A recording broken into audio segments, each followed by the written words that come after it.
আলুর বাজার পরিস্থিতি নিয়ে আরও জানাতে এবার রাজশাহী ও জয়পুরহাট থেকে যোগ দেবেন সহকর্মীরা। শুরুতেই যাব রাজশাহীতে, সেখানে রয়েছেন সহকর্মী মুস্তাফিজুর রহমান। মুস্তাফিজ, বাজার পরিস্থিতি কি স্বাভাবিক হয়েছে কিনা, কেজি প্রতি দাম কেমন রাখা হচ্ছে?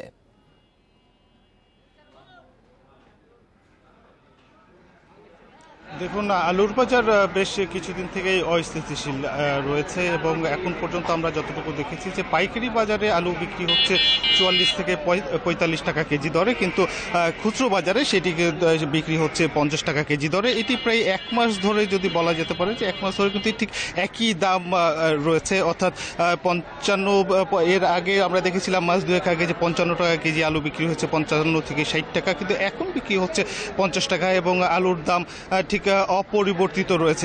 এখন বিষয় যেটি হয়েছে যে আলুর দাম এই যে নিয়ন্ত্রণ যারা করেন, মূলত যারা ফরিয়া ব্যবসায়ী রয়েছে, মানে এই ক্ষেত্রে তাদেরকে মূলত দায়ী করে থাকেন। এখানে যারা পাইকারি ব্যবসায়ী রয়েছেন তারা কিন্তু বলছেন যে তারা এই কোল্ড স্টোর থেকে এই যে আলুগুলো সেগুলো কিন্তু তারা নিয়ে আসেন এবং এখানে নিয়ে এসে তারা খুব স্বল্প লাভেই কিন্তু আবার খুচরো পর্যায়ে ছেড়ে দেন এবং খুচরো যারা রয়েছেন তারা কিন্তু বলছেন যে তারা কেজি প্রতি ৪ টাকা থেকে ৫ টাকা এটি লাভ ধরেই কিন্তু তারা সাধারণ যারা ভোক্তা রয়েছেন তাদের কাছে ছেড়ে দিচ্ছেন। এখন বিষয় হচ্ছে আলু উৎপাদন করতে গিয়ে উত্তর অঞ্চলে যেটি দেখা গেছে যে আলু ১ কেজি আলু উৎপাদনে খরচ পড়ে থাকে ১৬ থেকে ১৭ টাকা, কখনো আবার সেটি কেউ কেউ বলে থাকেন ১৮ টাকা। এবং এরপরে যারা ফরিয়া ব্যবসায়ী রয়েছেন, আলু যখন মাঠ থেকে ওঠে তারা কিন্তু এই আলুগুলো ২০ থেকে ২২ টাকার মধ্যেই তারা ক্রয় করে কোল্ড স্টোরে তারা জমা রাখে এবং রাজশাহীতে দেখা গেছে ৩৮টি যে কোল্ড স্টোর রয়েছে সেইখানে প্রায় ৮ লাখ মেট্রিক টনের মতো কিন্তু আলু তারা মজুদ রাখে। এবং এই যে ব্যবসায়ী যারা রয়েছেন বা সিন্ডিকেট বলতে এই ফরিয়া ব্যবসায়ী যারা রয়েছেন, মধ্যস্বত্বভোগী যারা রয়েছেন, তারা কিন্তু এই সুযোগটা নিয়ে থাকেন এবং বাজারে যে আলুর দাম ওঠানামা করে এবং বাজারে দাম নিয়ন্ত্রণে মূলত তারাই নিয়ন্ত্রক হিসেবে কাজ করে থাকেন। এখন প্রসঙ্গ হচ্ছে ভোক্তা কৃষকদের যে পণ্যর মূল্য, ন্যায্য মূল্য নিশ্চিতের জন্য সরকারি একটা অধিদপ্তর রয়েছে, অর্থাৎ কৃষি বিপণন অধিদপ্তর রয়েছে। এই দপ্তরটি যদি এখানে যারা রয়েছিলেন এবং এর আগে আমরা কৃষকদের সঙ্গে কথা বলেছিলাম, এই দপ্তরটি যদি সুস্পষ্টভাবে কাজ করতো, কৃষকদের তাদের পণ্যের ন্যায্য মূল্যর ব্যবস্থা যদি নিশ্চিত করতে পারতো, তাহলে হয়তো এই যে ফরিয়া ব্যবসায়ী বা মধ্যস্বত্বভোগী যারা রয়েছেন, যারা মূলত সিন্ডিকেট বা বাজার নিয়ন্ত্রণ করে থাকেন, তাহলে হয়তো তাদের দূরত্বটা কিছুটা হলো কমে আসতো এবং ভোক্তা পর্যায়ে এসে আলুর দামটা হয়তো কিছুটা নিয়ন্ত্রণে আসতো। এবং পরিসংখ্যান বা এখানে যারা গবেষকরা রয়েছেন তারা কিন্তু বারবার একটি কথা বলছেন যে আলুর উৎপাদন খরচ, পণ্য পরিবহন খরচ সহ সার্বিক যে বিষয়টি রয়েছে, সার্বিক বিষয়ের দিক থেকে দেখতে গেলে রাজশাহীর বাজার বা উত্তরাঞ্চলের বাজারের ক্ষেত্রে আলুর দাম কিন্তু ৩০ থেকে ৩৫ টাকা বেশি হওয়ার কথা নয়, কিন্তু বাস্তবতা হচ্ছে এখানে পাইকারিতে বিক্রি হচ্ছে ৪৫ থেকে ৪৬ টাকা, খুচরো পর্যায়ে বিক্রি হচ্ছে ৫০ টাকা। এবং এটিকে নিয়ন্ত্রণের জন্য সরকারি যে সংস্থাগুলো রয়েছে তাদের কঠোর নজরদারি কিন্তু নিশ্চয়ই তদারকি চালু থাকুক, এটাই প্রত্যাশা। আমাদের সাথেই থাকবেন মুস্তাফিজ। এবারে জয়পুরহাটের পরিস্থিতি জানাতে যোগ দিচ্ছেন সহকর্মী আবেদুল মোমেন মুনি। মুনি, শুল্ক কমিয়ে আমদানির খবরে কি আলুর বাজার পরিস্থিতিতে কোনো প্রভাব পড়েছে কিনা, সেখানকার অবস্থা জানাবেন।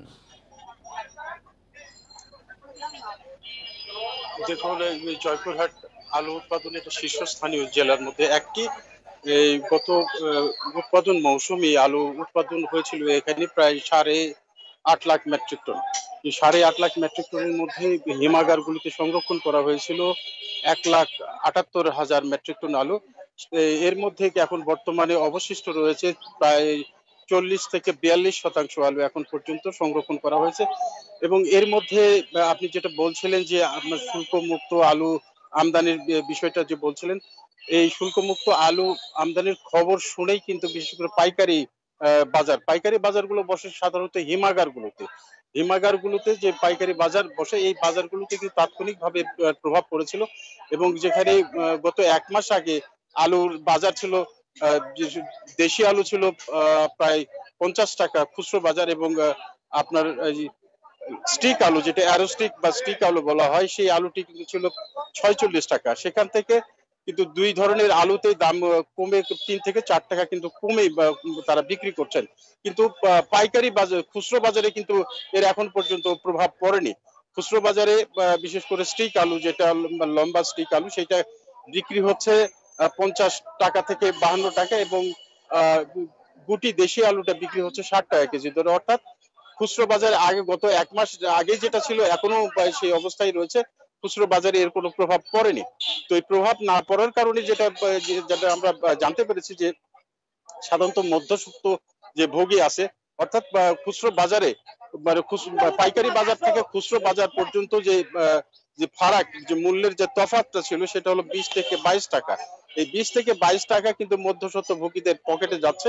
এই বাজার নিয়ন্ত্রণে কিন্তু এখনো পর্যন্ত কোনো কার্যকর কোনো ব্যবস্থা এখনো পর্যন্ত নেওয়া হয়নি। এ ব্যাপারে কৃষি বিপণন বিভাগ, জেলা প্রশাসনের সাথে কথা বলেছি, তারা বলেছেন যে এই গত বছর আলুর মূল্য নির্ধারণ করার কারণে প্রশাসন তৎপর ছিল, কিন্তু এবারে কিন্তু আলুর মূল্য নির্ধারণের কোনো বাধ্যবাধকতা নাই, এই কারণে কিন্তু এখন নিয়ন্ত্রণ করতে নিশ্চয়ই পারছে না। প্রশাসন এ বিষয়ে তদারকি করুক, এটাই সকলের প্রত্যাশা। রাজশাহী ও জয়পুরহাট থেকে আলুর বাজার পরিস্থিতি জানাচ্ছিলেন সহকর্মীরা।